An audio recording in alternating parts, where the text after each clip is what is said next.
नमस्कार प्यारे दोस्तों, एक बार फिर मैं आपकी होस्ट डॉक्टर सीमा तिवारी आपके लिए लेके आ गई हूँ एक न्यू प्रैक्टिस सेट। तो शुरू करते हैं आज की वीडियो एक इम्पॉर्टेंट क्वेश्चन के साथ, दैट इज निम्नलिखित में से कौन सी चोट बास्केटबॉल खिलाड़ियों में आम है। और आपको बताना है कि which is the most common injury in basketball players. और क्या है करेक्ट आंसर, देखिए यहाँ पे टखने की अग्र पार्श्विक अस्थिबंध चोट यानी कि lateral ligament injury of knee, sorry ankle, lateral ligament injury of knee is correct, so ankle is correct answer. टखने की अग्र पार्श्विक अस्थिबंध चोट की बात यहाँ पे की जा रही है। नेक्स्ट, निम्नलिखित में से कौन सा आसन सांस्कृतिक या दोष निवारक आसन की श्रेणी में आता है? Option number D is correct here, Swastikasana, sorry option number C is correct here, Chakrasana की बात की जा रही है कि कौन सा आसन सांस्कृतिक या दोष निवारक आसन की श्रेणी में आता है, तो चक्रासन इज करेक्ट आंसर। आसनों को 3 भागों में बांटा जाता है, मेडिटेटिव आसन, रिलैक्सेटिव आसन एवं कल्चरल और करेक्टिव आसन। तो ये जो एग्जाम्पल है यहाँ पे चक्रासन, ये कल्चरल या करेक्टिव आसन के रूप में है। इसके अलावा आपको मालूम है कि मयूरासन, शलभासन, पश्चिमोत्तासन, धनुरासन, ये सभी जो है सांस्कृतिक या दोष निवारक यानी कि करेक्टिव आसन में इनको रखा जाता है। ओके, नेक्स्ट, बाएं एट्रियम और बाएं वेंट्रिकल के बीच जो वाल्व पाया जाता है उसे क्या कहते हैं? तो इसे मिट्रल वाल्व या बाइकस्पिड वाल्व के रूप में भी जाना जाता है। मिट्रल वाल्व या बाइकस्पिड वाल्व के रूप में जाना जाता है बाएं एट्रियम और बाएं वेंट्रिकल के बीच पाए जाने वाले वाल्व को। मनोरंजन शब्द किस भाषा से लिया गया है? Option number C is correct here, Latin भाषा से लिया गया है। मनोरंजन शब्द लैटिन भाषा से लिया गया है जिसका अर्थ खोई हुई ऊर्जा को पुनः प्राप्त करना होता है। स्पिनोग्राफ कौन सी विकृति का मापन करता है? And correct answer is scoliosis, option number D is correct here.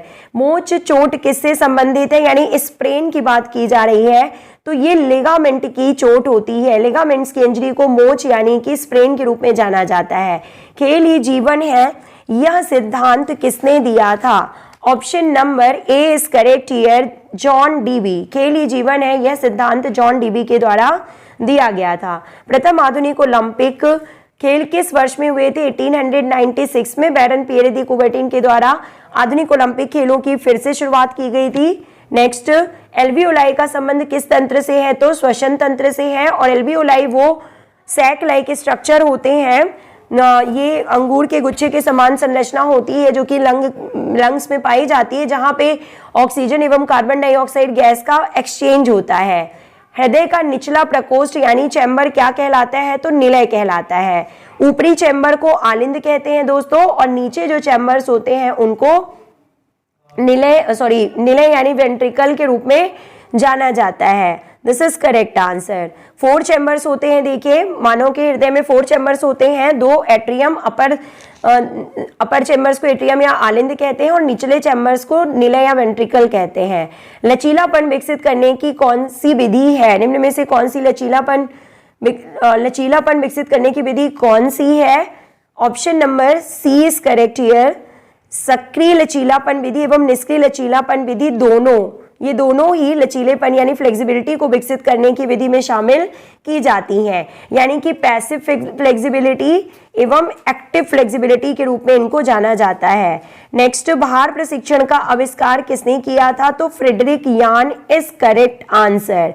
इसके अलावा देखिए गोस्टा एंड होल्मर ने जो है फार्टलेग ट्रेनिंग का आविष्कार किया था और मॉर्गन एवं एंडरसन ने सर्किट ट्रेनिंग का आविष्कार किया था। इसके अलावा अर्नेस्ट वॉन ऑकेन ने कंटिन्यूअस ट्रेनिंग यानी निरंतर प्रशिक्षण का आविष्कार किया था दोस्तों। और आपको पता है कि जो हर्बर्ट जो अंतराल प्रशिक्षण विधि है यानी इंटरवल ट्रेनिंग है, उसकी खोज रेंडर एवं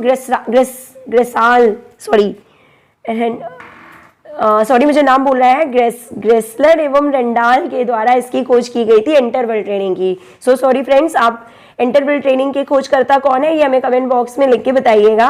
मूव करते हैं हम नेक्स्ट क्वेश्चन की ओर, and it is asking that football का व्यास कितना होता है?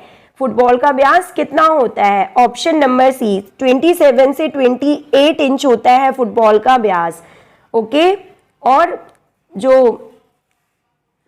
नेक्स्ट क्वेश्चन उसमें पूछा गया है कि गोल पोस्ट की लंबाई और ऊंचाई कितनी होती है, यानी फुटबॉल की बात की जा रही है गोल पोस्ट की। तो फुटबॉल गोल पोस्ट की लंबाई 7.32 मीटर या 8 यार्ड होती है लंबाई, और जो ऊंचाई होती है वो 8 फीट यानी कि 2.44 मीटर होती है। गोल पोस्ट की ऊंचाई 2.44 मीटर या 8 फीट और लंबाई 7.32 मीटर यानी कि 8 यार्ड होती है। नेक्स्ट, पेले का संबंध किससे है? तो ब्राजील से है। पेले का संबंध जो है वो ब्राजील से है। वह गोल जो अतिरिक्त समय में किया जाता है उस गोल को किस नाम से जाना जाता है? तो इसे गोल्डन गोल के नाम से जाना जाता है। फुटबॉल खिलाड़ी के उपकरण निम्न में से कौन से होते हैं? ऑप्शन नंबर डी सभी, यानी कि जर्सी और निक्कर, स्टिकिंग और शिन गार्ड, फुटवियर या स्टड्स। सेंटर सर्कल को मार्क इतने रेडियस से किया जाता है। Option number C, centre circle को 10 यार्ड के रेडियस से चिन्हित किया जाता है। ये भी यहाँ पे फुटबॉल से संबंधित सभी टर्मिनोलॉजी एवं मेजरमेंट्स की बात यहाँ पे की जा रही है दोस्तों। Centre circle in football. Beach volleyball को किस वर्ष ओलंपिक में शामिल किया गया था? तो 1996 ओलंपिक में। किस वर्ष में लिब्रो खिलाड़ी की शुरुआत हुई थी? किस वर्ष में लिब्रो खिलाड़ी की शुरुआत हुई, ये आपको बताना है। ऑप्शन नंबर डी 1998 में। हैंडबॉल में महिलाओं के लिए खेल की अवधि कितनी होती है? ऑप्शन नंबर सी 25, 10, 25 मिनट के 2 हाफ में होगा और बीच में 10 मिनट का ब्रेक होता है। नेक्स्ट, वॉलीबॉल किट की टी शर्ट पर नंबर किससे आरंभ होते हैं? Option number B 1 to 18 is correct here. 1 to 18 यानी कि 1 से 18 तक नंबर होते हैं वॉलीबॉल किट की टी शर्ट में। वॉलीबॉल कोर्ट में लाइट की आवश्यकता होती है और क्या रेंज होती है लाइट की? देखिए, option number C is correct here. 1000 to 1500 lux watt की जरूरत होती है वॉलीबॉल कोर्ट में। निम्न में से कौन सा जोड़ा सही नहीं है यानी कि असंगत है? तो ऑप्शन नंबर डी यहाँ पे गलत है कि ओलंपिक में जो है हैंडबॉल में ओलंपिक में महिलाओं को 1980 में शामिल किया गया था। ये गलत है क्योंकि हैंडबॉल में महिलाओं को ओलंपिक में 1976 में शामिल किया गया था। हैंडबॉल ओलंपिक में 1976 में महिलाओं को शामिल किया गया था। इसके अलावा देखिए IHHF की जो है शुरुआत वो 1900 की स्थापना 1928 में की गई थी। हैंडबॉल फेडरेशन की बात की जा रही है, इंटरनेशनल हैंडबॉल फेडरेशन, और इंडियन हैंडबॉल फेडरेशन की स्थापना 1946 में की गई थी। और ओलंपिक में हैंडबॉल में पुरुषों को जो है 1972 में शामिल किया गया था और महिलाओं को 1976 में। Next question is asking that किस प्रकार की अस्थि की चोट की एक किस्म में अस्थि टूट जाती है और ऊतक या धमनी जैसे आंतरिक अंग क्षतिग्रस्त हो जाते हैं? ऑप्शन नंबर डी जटिल भंग यानी कि कंपाउंड या कॉम्प्लिकेटेड फ्रैक्चर की एक्चुअली बात की जा रही है कि टूटी हुई हड्डी शरीर के मुलायम अंगों में घुस जाए तो इसे कॉम्प्लिकेटेड फ्रैक्चर के रूप में जाना जाता है। इसमें ऊतक या धमनी जैसे आंतरिक अंग क्षतिग्रस्त हो जाते हैं। जिन व्यक्तियों के रक्तचाप का जो रीडिंग होता है तो कितना होना चाहिए रीडिंग MMHg में, किससे ऊपर होना चाहिए, तो उन्हें हाई ब्लड प्रेशर के मरीज के रूप में जाना जाता है। ये क्वेश्चन में पूछा गया है। Option number B is correct here. 140 to 90 यानी जो नॉर्मल रेंज होती है आपको पता है 120/80 होती है। तो अगर ये रेंज बढ़ के 140/90 हो जाए तो उसे हाई ब्लड प्रेशर के पेशेंट के रूप में जाना जाता है। ओलंपिक ध्वज में आपस में जुड़े हुए 5 छल्ले 5 महाद्वीपों को दर्शाते हैं जो कि कौन से हैं? तो कौन सा सही यहाँ पे ऑप्शन है जो कि 5 ओलंपिक रंगों को बताता है यहाँ पे? Option number D is correct here. पीला, हरा, लाल, नीला और काला। और देखिए जो पीला रंग है वो एशिया को, हरा रंग ऑस्ट्रेलिया को, लाल रंग अमेरिका को, नीला रंग यूरोप को और काला रंग जो है वो अफ्रीका को दर्शाता है। एक मानव शरीर के वजन का कितना हिस्सा खनिज तत्वों का बना होता है? Option number B 4%। मानव शरीर के वजन का 4% हिस्सा खनिज तत्वों का बना होता है। अंतरराष्ट्रीय फुटबॉल महासंघ फीफा का गठन किस वर्ष किया गया? 21 मई 1904 पेरिस फ्रांस में। अंतरराष्ट्रीय फुटबॉल मैचों को आयोजित करने वाली संस्था federation of international football association, federation of international football association की स्थापना की गई थी। टखने के लिए स्वास्थ्य लाभ की प्रक्रिया में निम्नलिखित में से कौन सा व्यायाम किया जाता है? Option number C dorsiflexion is correct answer. विश्व स्वास्थ्य संगठन की स्थापना 7 अप्रैल 1948 को की गई थी। न्यूटन के गति का दूसरा नियम कौन सा है? तो त्वरण का नियम जो है वो न्यूटन के गति के द्वितीय नियम के रूप में इसे जाना जाता है। गति के नियम के जनक कौन है? न्यूटन है। खेल के अतिरिक्त ऊर्जा के सिद्धांत के प्रतिपादक कौन है? हर्बर्ट स्पेंसर है। ग्रीवा संधि यानी कि पाइवट जो जॉइंट है वो किस प्रकार की संधि का एग्जाम्पल है? ऑप्शन नंबर ए कीलदार संधि यानी कि पाइवट नेक जॉइंट जो है वो पाइवट जॉइंट का एग्जाम्पल है। यहाँ पे ग्रीवा यानी नेक जॉइंट, तो पाइवट यानी कीलदार संधि का एग्जाम्पल है। शरीर के कार्य के अध्ययन को किस रूप में जाना जाता है? तो फिजियोलॉजी के रूप में इसे जाना जाता है, यानी कि बॉडी के सभी ऑर्गन सिस्टम्स की जो फंक्शनिंग है उसके बारे में अध्ययन करना शरीर रचना विज्ञान या फिजियोलॉजी के रूप में जाना जाता है। निम्न में से कौन सा क्रेस्मर कृत वर्गीकरण नहीं है? तो क्रेस्मर ने 3 तरह से डिवाइड किया था बॉडी पर्सनालिटी को, पिकनिक, स्थेनिक और एथलेटिक। और कोलेरिक जो है वो क्रेस्मर के द्वारा दिए गए क्लासिफिकेशन में नहीं आता। कोलेरिक जो क्लासिफिकेशन है वो हिपोक्रेट्स के द्वारा दिया गया था, आप सभी को पता है। आइसोटोनिक व्यायाम का संबंध किससे है?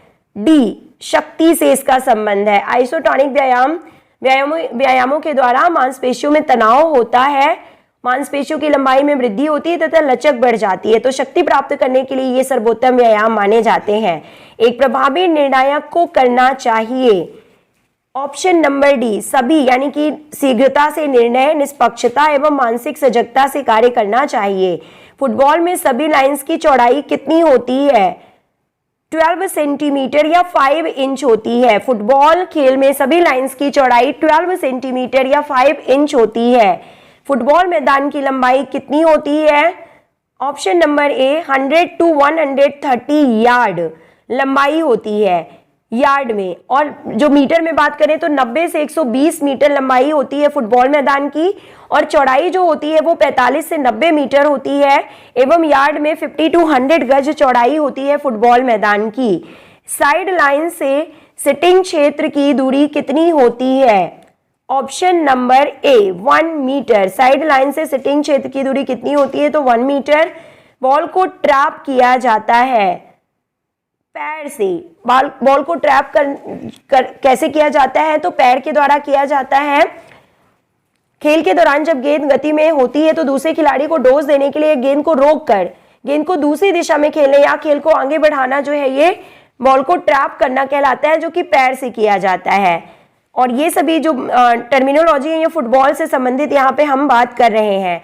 पेनाल्टी किक के समय, अगेन पेनाल्टी किक यानी फुटबॉल से संबंधित टर्मिनोलॉजी है, और पेनाल्टी किक के समय बाकी सभी खिलाड़ी पेनाल्टी क्षेत्र से लगभग कितनी दूरी पर खड़े होने चाहिए? तो 10 यार्ड की दूरी पे खड़े होने चाहिए बाकी सभी खिलाड़ी। यह वह तकनीक है जिसमें बॉल विपरीत खिलाड़ी से दूर किया जाता है। बॉल को विपरीत खिलाड़ी से दूर करना, यह टेक्निक किस रूप में जानी जाती है? तो इसे टैकलिंग के रूप में जाना जाता है। It is known as tackling. Let's move to next question. Volleyball net की चौड़ाई कितनी होती है? तो चौड़ाई 1 मीटर होती है। और अगर पूछा जाए कि लंबाई कितनी होती है तो 9.5 मीटर टू 10 मीटर लंबाई होती है वॉलीबॉल में नेट की। 9.5 metre is correct length for length. प्रारंभिक यानी बिगिनर्स के लिए कौन सा स्टैंडर्ड वॉलीबॉल फॉर्मेशन सही होता है? ऑप्शन नंबर ए 4-2 स्टैंडर्ड वॉलीबॉल फॉर्मेशन होता है। रोटेशन होता है, और देखिए वॉलीबॉल में रोटेशन की बात की जा रही है। Option number 20 correct here, service बदलने के बाद। Let's move to next question. योग की यह परिभाषा किसने दी कि मन के आवेगों को नियंत्रित करना ही योग है? करेक्ट आंसर महर्षि पतंजलि। महर्षि पतंजलि ने बताया था कि योगश्चित वृत्ति निरोधा, अर्थात मन के आवेगों को नियंत्रित करना ही योग है। नेक्स्ट, मानव शरीर का निर्माण खंड कौन सा है? यानी कि प्रोटीन की बात की जा रही है जिन्हें बिल्डिंग ब्लॉक के रूप में जाना जाता है। कौन सी मांसपेशी को लिफ्टर मांसपेशी के रूप में जाना जाता है दोस्तों? ऑप्शन नंबर 1 डेल्टॉयड मसल को लिफ्टर मांसपेशी के रूप में जाना जाता है। ओलंपिक आदर्श वाक्य में अल्टीएस से आप क्या समझते हैं? तो अधिक ऊंचा इज करेक्ट आंसर। मांसपेशी अध्ययन को क्या बोलते हैं? तो मायोलॉजी के रूप में इसे जाना जाता है। Study of muscles is known as myology. Now the next question, kyphosis को किस नाम से जाना जाता है? तो राउंड बैक। अनुभव के द्वारा व्यवहार में होने वाले परिवर्तन को सीखना कहते हैं। परिभाषा किसने दी है? गेट्स के अनुसार यह परिभाषा दी गई है। निम्न में से कौन सी सहनशीलता को विकसित करने की विधि है? अंतराल विधि यानी कि इंटरवल मेथड सहनशीलता को विकसित करने की मुख्य विधि है। रक्त की वह मात्रा जो एक आघात द्वारा हृदय से बाहर की ओर धकेली जाती है वह क्या कहलाती है? और एक आघात द्वारा यानी कि यहां पे बात की जा रही है आघात आयतन यानी कि टाइडल वॉल्यूम की बात यहां पे स्ट्रोक वॉल्यूम की बात यहां पे की जा रही है कि एक बार हृदय के धड़कने पे जितना ब्लड जो है पंप किया जाता है लेफ्ट वेंट्रिकल से एक पल्स में, तो उसे स्ट्रोक वॉल्यूम कहते हैं। और एक मिनट में रक्त के द्वारा जितना बायोवेंट्रिकल के द्वारा जितना रक्त जो है पंप किया जाता है उसे जो है कार्डियक आउटपुट कहते हैं। तो ये यहाँ पे स्ट्रोक वॉल्यूम की बात हो रही है और अगर एक मिनट में बात की जाए तो उसे कार्डियक आउटपुट के रूप में जाना जाता है। अंतर्मुखी व्यक्तित्व वाले व्यक्ति रुचि रखते हैं तो स्वयं अपने में। शारीरिक शिक्षा का विकास किससे संबंधित नहीं है? अनुशासनहीनता से शारीरिक शिक्षा का संबंध नहीं है। 5 से 10 दिन का प्रशिक्षण किस रूप में जाना जाता है? Micro cycle. 3 से 12 महीने या कुछ सालों का समय जो है वो मैक्रो चक्र में आता है। 3 से 6 सप्ताह या कुछ सप्ताहों का समय मीजो चक्र में, और कुछ दिनों का 5 से 10 दिन या कुछ दिनों का जो प्रशिक्षण होता है वो माइक्रो चक्र या माइक्रो साइकिल में शामिल किया जाता है। रोनाल्डो किस देश से संबंधित है? ऑप्शन नंबर 1 ब्राजील से इनका संबंध है। फुटबॉल मैच की अवधि कितनी होती है? तो 45 मिनट के 2 हाफ में फुटबॉल का मैच खेला जाता है। 45 और बीच में 5 मिनट का ब्रेक। 45 यानी 45 मिनट के 2 हाफ होते हैं। 90 मिनट का खेल होता है पुरुषों के लिए एवं महिलाओं के लिए 40 मिनट के 2 हाफ होते हैं। डी मैराडोना किस देश से संबंधित है? अर्जेंटीना से इनका संबंध है। गोल करने की मशीन किसे कहा जाता है? रोमारियो ब्राजील का प्रसिद्ध खिलाड़ी है जिसे गोल करने की मशीन के रूप में जाना जाता है। सब्स्टिट्यूट खेल मैदान में कहां से आते हैं? हाफ वे लाइन से। फुटबॉल मैच की बात की जा रही है फुटबॉल के ग्राउंड की कि जो सब्स्टिट्यूट खेल मैदान में आते हैं वो कहां से आते हैं? तो हाफ वे लाइन से। बॉल का आगे की तरफ हल्के हल्के ले जाना क्या कहलाता है? तो इसे ड्रिबलिंग कहते हैं। पैरों से हल्के हल्के स्ट्रोक्स लगाते हुए बॉल को आगे बढ़ाना ड्रिबलिंग कहलाता है। वॉलीबॉल कोर्ट की चौड़ाई कितनी होती है? 9 मीटर और जो लंबाई होती है वो होती है 18 मीटर। मैदान की सतह से पोल्स की वास्तविक ऊंचाई कितनी होती है? मैदान की सतह से पोल्स की वास्तविक ऊंचाई कितनी होती है? तो 2.55 मीटर होती है यहाँ पे ऊंचाई। अगेन यहाँ पे वॉलीबॉल के लिए पोल्स की बात की जा रही है। 1995 में द्रोणाचार्य अवार्ड किसको मिला? Option number C S Shyam Sundar Rao को 1995 में द्रोणाचार्य अवार्ड से सम्मानित किया गया। आक्रामक क्षेत्र की डॉट लाइन होती है। Option number B 15 centimetre. Attack line side line से बाहर की ओर 1.75 मीटर तक होती है जो डॉटेड लाइन के रूप में 15-15 सेंटीमीटर पर चिन्हित होती है। हैंडबॉल में गोल पोस्ट की ऊंचाई कितनी होती है? 2 मीटर और जो चौड़ाई होती है वो कितनी होती है? तो 3 मीटर। हैंडबॉल में गोल पोस्ट की ऊंचाई 2 मीटर एवं चौड़ाई 3 मीटर होती है। पुरुष वर्ग में हैंडबॉल का भार कितना होता है? तो 425 से 475 ग्राम और महिलाओं के लिए 325 से 475 ग्राम होता है। Next question is asking throw in शब्द निम्नलिखित में से किस खेल से जुड़ा हुआ है? तो मुख्य रूप से बास्केटबॉल से इसका संबंध है। सीबीएसई द्वारा स्थापित चाचा नेहरू खेल पुरस्कार के तहत स्कूली छात्रों को छात्रवृत्तियां कब से दी जा रही हैं? ऑप्शन नंबर डी 2008 से दी जा रही हैं। त्वचा की कौन सी चोट है जो आमतौर पर किसी उपकरण विशेष के साथ घर्षण या जिस जगह अस्थि त्वचा के काफी नजदीक हो उस जगह पर गिरने की वजह से लगती है? Option number 20 correct here. इसे खरोच के रूप में जाना जाता है। चोट का प्रथम उपचार या फर्स्ट एड क्या होता है? तो option number C is correct here, RICE यानी कि रेस्ट, आइस, कंप्रेशन और एलिवेशन इसका फुल फॉर्म है। ऑस्टियोलॉजी किसका अध्ययन है? तो study of bones, option number B is correct here. हड्डियों के अध्ययन को ऑस्टियोलॉजी के रूप में जाना जाता है। वर्षों, महीनों एवं दिनों में आयु के रूप में जाना जाता है किसे? तो कालानुक्रम आयु को इस रूप में जाना जाता है।